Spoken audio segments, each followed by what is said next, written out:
Political intrigues continue to unfold in the Nigerian political space as 25 political parties consider the merger option ahead of 2027 and have approached INEC for approval. Opposition parties raised concerns on the state of the nation, resolved to officially communicate position to the APC-led administration. Will the 2024 budget restore the hope of Nigerians? Indigenous groups for renewed hope in Nigeria are hopeful. Matters arising from the November 11 off-cycle elections and more form part of what we have on Political Update today. Join us on the program. I'm Fisai Ogunfuyi. You're welcome. Now, 25 political platforms and associations have so far applied to INEC to be registered as political parties ahead of the 2027 general elections. INEC National Commissioner for Information and Voter Education, Sam Olumekun, disclosed this at the public presentation of needs assessment of political parties in Nigeria. This gathering of election stakeholders and politicians is organized by the Kukat Center and the European Union. Presentation of needs assessment for political parties in Nigeria is the primary concern here. The report has drawn not just from academic analysis, but it has a range of reviews, of interviews with ordinary people on the streets about what they think of politics and political parties. The report has recommended the constant review of the Electoral Act, because this must be a work in progress.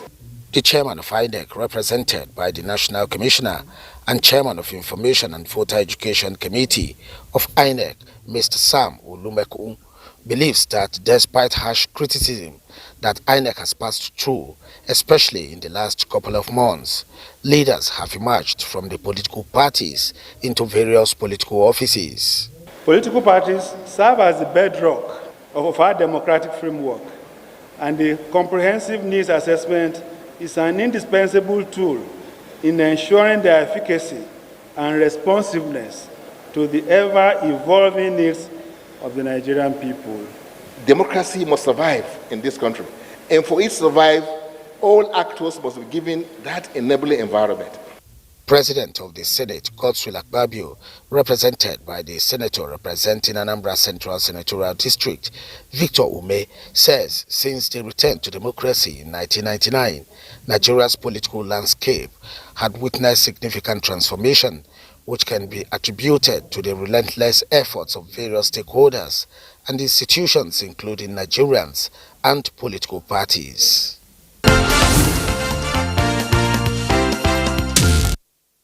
The coalition of indigenous groups for renewed hope in Nigeria at a media briefing in Abuja say the first budget town hall meeting by the House of Representatives was pragmatic, proactive and transparent in the budgetary process, thus restoring the hope of Nigerians.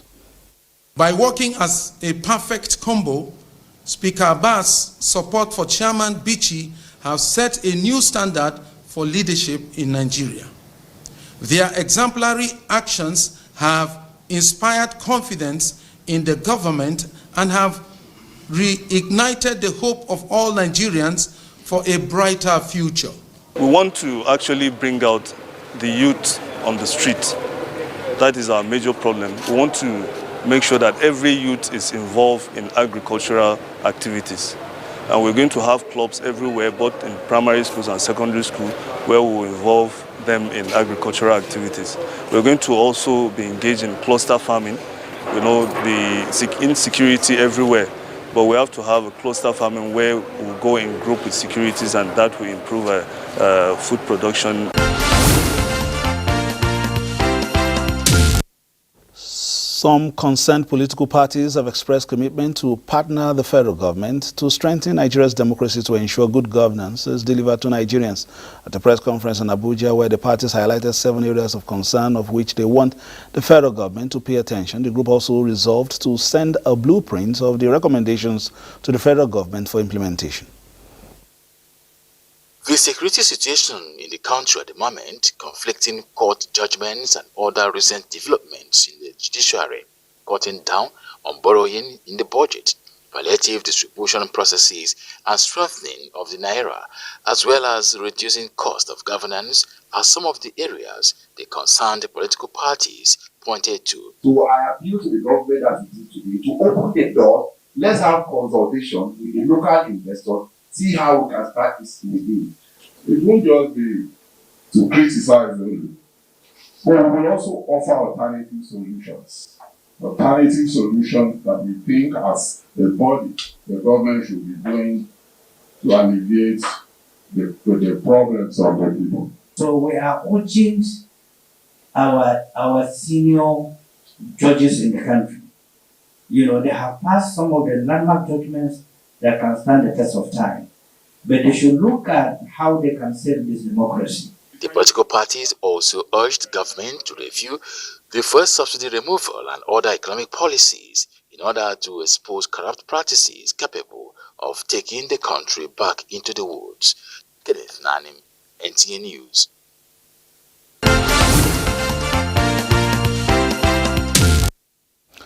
The federal government under President Bola Tinubu is charting its course towards recalibration of the revenue sources for optimal performance and key revitalization of key sectors of the economy. It posits that security, domestic competence in the manufacturing sector, and ultimately massive job creation is the destination. Since the nation operates the federal system, what are the states doing to ensure a new lease of life for the citizenry?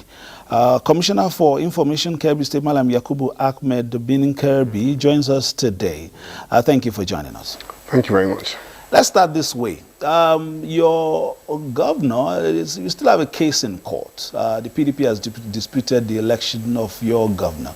Has that stalled, activities in terms of governance in the state? Not at all. If anything, it has propelled him to do much, much better for the state. It's always the situation in this kind of climb. When someone loses election, the next thing is to go to the courts. It is the right, of course, we concede that. In the case of Kebbi State, we've been to the tribunal and the Court of Appeal. And in each instance, we've been victorious. I can assure you as well that although the litigation has gone to the Supreme Court, the fact remains that we are likely to win on the basis of... Let's leave that to the milords of the Supreme Court to tell us the destination of, what that case is. But let's move forward. What intrigued a lot of us is that we have a teacher on the saddle there and the former chairman of the Nigerian Union of Teachers. What exactly are you impacting in the state at this time that we could learn from in terms of, activities in Kebbi? Yeah, to answer that question, I'll take us back to what the situation used to be yesterday in Kebbi. Kebbi, at a point in time, was Nigeria's most underdeveloped state on account of inability of governments in the past to bring about the much-needed infrastructural development to the state. Visitors who have been to Kebbi attested to that on a number of occasions. Secondly, the governor came on the crest of personal popularity. He was born, bred and buttered in Kebbi State. He has been there all his life, a teacher, a unionist, an activist. And he has had records of compassion for the people. He has been there for the people at every point in time, and that as a governor now, it's a continuation of that element of compassion in him. Kebbi State, being Kebbi the state capital, was Nigeria's most glorified local government headquarters, believe me. And so lots of you that have been to Kebbi will also accept that fact. When this governor came in, during his electioneering campaign activities in Kebbi State, he promised to turn things around. He knew what the state used to be, what the state wanted, what the people aspired. Let me jump in very quickly before you reel out some of this. It's not as if there's a change of government per se. It's still the same party. You're saying, nothing was done before your cabinet took the saddle, since it's the same party. One thing the people of Kebbi State are agreeable to, and even visitors, is that there is no way one can say past governments have not done anything. It's not right to do that. But the fact remains that Kebbi did not have the kind of development that is commensurate to the resources that have accrued to it over the last, since it was created in 1991. I must concede to the leadership of Kebbi State from the beginning of it to this time. They have done their utmost best. But for me, that autonomous base was not enough. If you consider the level of development in other states, sister states, in fact, even junior sister states, I mean, like Gombe and the rest. If you look at the level of development, Gombe, for example, has only 11 local government areas, which means it's getting the least in cash allocation. If you go there, you see the kind of development in the last couple of years.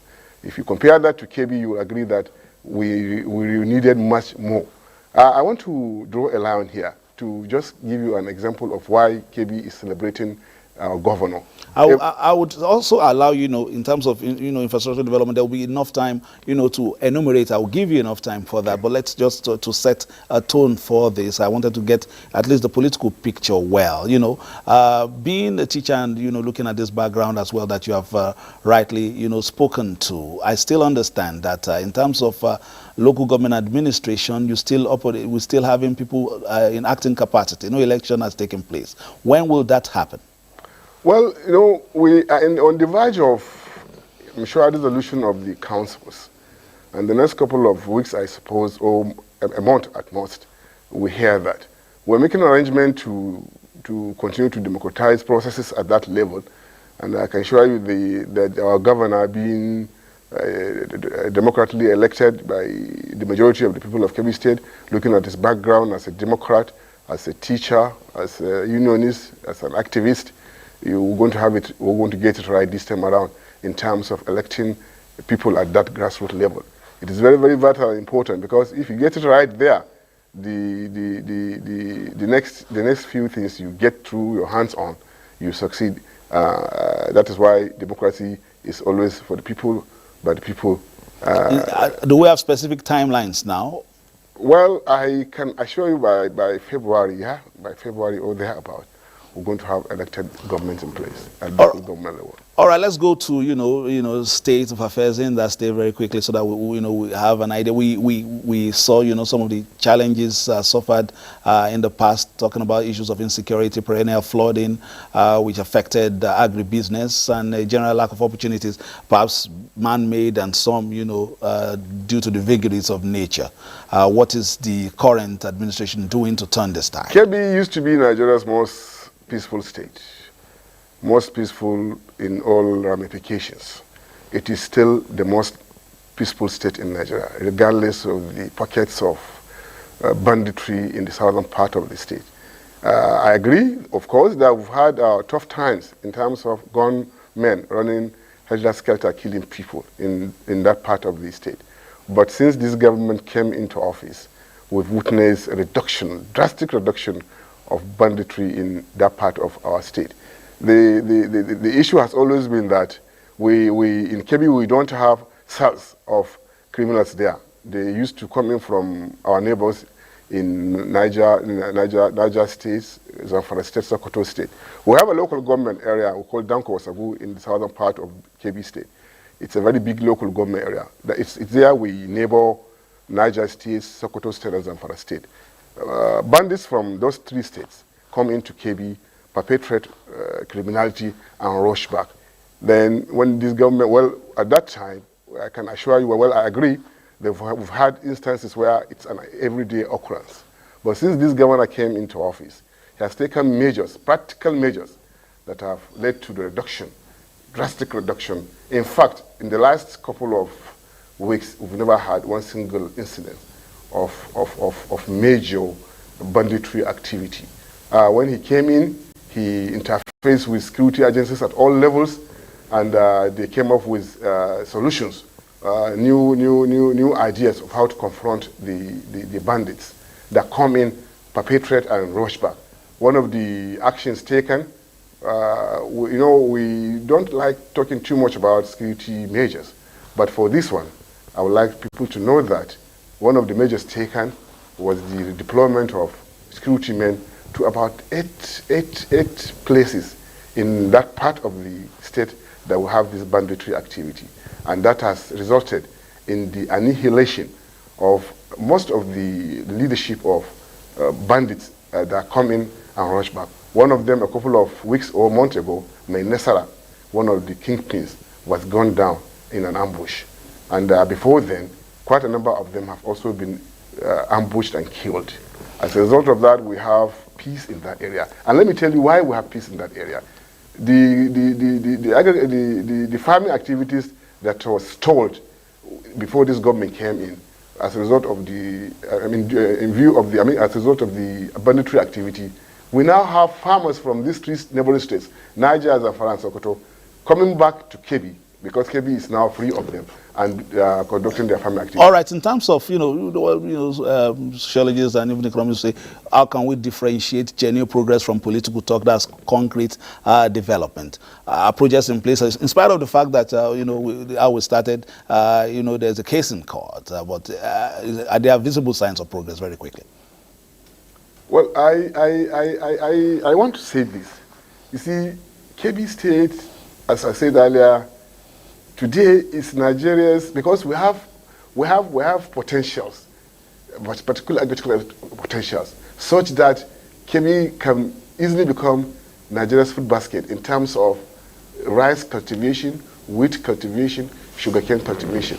That is to say, we now have every reason to continue to have peace and tranquility in order for governments that come in to be able to serve the state better. And I think it's on account of that our governor today is doing the much he's doing to bring about development in Kebbi State. All right, we'll come back to your closing lines. Moving on, good governance and dividends of democracy are two critical derivatives of a liberal democracy. Without the rule of law, these components become elusive. This resonated at a workshop convened by the House of Representatives Committee on Political Party Matters in partnership with Brickmount Concept Services.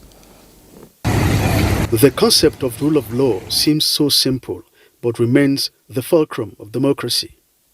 At this symposium, participants were particular on the place of rule of law in good governance and sustainable development. So the legal framework represents what? Rule of law, which ensures impartiality in terms of participation in decision-making for good governance. A program that will focus on post-election development and how political office holders should fulfill their own part of the social contract. Everybody that have been elected have been sworn in. We need good governance, we need peace to make the country move forward. Whatever the decision of the majority, we have to accept it like that. Where the rule of law is not obeyed, you discover that the society will be governed arbitrarily. Discussants here highlighted corruption, lack of patriotism, and deficient constitutional provisions as major impediment to the rule of law in Nigeria. The All Progressives Congress has urged opposition parties who are unsatisfied by the outcome of the off-cycle elections to approach the court for redress and stop brandishing the judiciary and disrupting the public peace. The party was speaking during a media briefing on the unfortunate political situation created by unsuspected political rivals, it called them, in Kogi State. The governing All Progressives Congress condemned the uncivilized approach to legal issues and deliberate orchestration of violence in Kogi State and called for restraint. The election that happened in Kogi is not the end of the world. There will be other elections in the future. But we cannot, as a people, deny ourselves the opportunity to continue to explore and build on our democracy. Yes, it cannot be flawless, and it is not flawless. The party says elections are conducted in states where the governing party lost but had never resorted to undermining INEC or the law. The National Publicity Secretary of APC, Felix Moka, urged opposition party to learn the ropes of democratic values from the governing party for the growth of constitutional democracy. Follow democratic process. If you choose to go to court, it's your freedom to go to court. Do so and allow your opponents to also express themselves legally within the context of the case you brought. Cases are determined on the basis of evidence and the law. Felix Moka condemned utterances of chieftains of the PDP in Delta State against the judiciary and advised opposition parties to exercise decorum and decency in handling outcome of elections. The leadership of the new Nigerian People's Party and NPP has raised concern over the impersonation of the National Working Committee by some expelled members of the party. Addressing the news conference in Abuja, the National Working Committee urged the public to disregard the purported press released by the expelled members, claiming that the Kano State Governor was not a registered member of the party. For the sake of emphasis, Engineer Abba Kabir Yusuf is a bona fide member of the New Nigeria People's Party. He registered in his Disosh Shiranchi ward, Gwale local government of Kano, on the 27th day of March, 2022. He took part in all the processes approved by the Independent National Electoral Commission in the guidelines for the 2023 elections. NNPP is no longer a one-man show, where some hand-picked members by an individual of a non-existent board of trustees can dissolve an entire national working committee as they purported to do. All right, before we go, guests are still here. You've seen some of our reports, and one would want to know, since it's almost looking more and more like a contest that never ends, if there are handshakes across the table in the state's quest for development. Are you reaching out to other political parties, or is just this winner takes all? We've always been reaching out to all the opposition political parties. Can we say, in fact, when at the first stage of the litigation at the tribunal level, we won, the governor addressed the press and asked the losing party and other opposition political parties to come over, join hands with him to take Kebbi State to the next level, looking at the time we've lost, looking at the need for us to do some catch-up. From my office, I also issued, in fact, I called press conferences as well, in order where I urge those political parties to, of course, with their rights to go further in the litigation. No cartoons mocking the other. No, they are not mocking. No, they are not mocking. We're not mocking them. We were serious about it. I addressed the press conference and I was serious about it. I followed on the footsteps of the governor, even at private instances, private levels. He used to tell us to be compassionate, to be magnanimous in victory. And we've been doing that. In any case, this is Kebbi State. Every other person, either in the winning party or in the opposition party, the quest in us is real for development of Kebbi State. Look, we are all agreeable as a people of Kebbi State, regardless of political affiliations, that Kebbi requires a leader with the Midas touch, with the capacity to channel resources to bring about development. We have no time to lose. We have no time to lose mocking ourselves. We're just serious, and we're still serious. Even at this stage, we're asking them to come over. Let's work together. Time is no longer a friend on the program. Thank you very much. You've made your point, and like your main crop in that state, we expect that your state will rise like Kebbi rise. That has been Political Update for today. Thank you for watching. Keep it with us on Tuesday for another package, and this time we'll be looking at some intrigues in some states where things may be falling apart in terms of political alliances that got to the podium and now may be disintegrating. Between now and then, keep your politics for the play your politics for the greater good, and keep it locked on the Nigerian Television Authority for news, reviews, previews, and interviews. Bye bye now.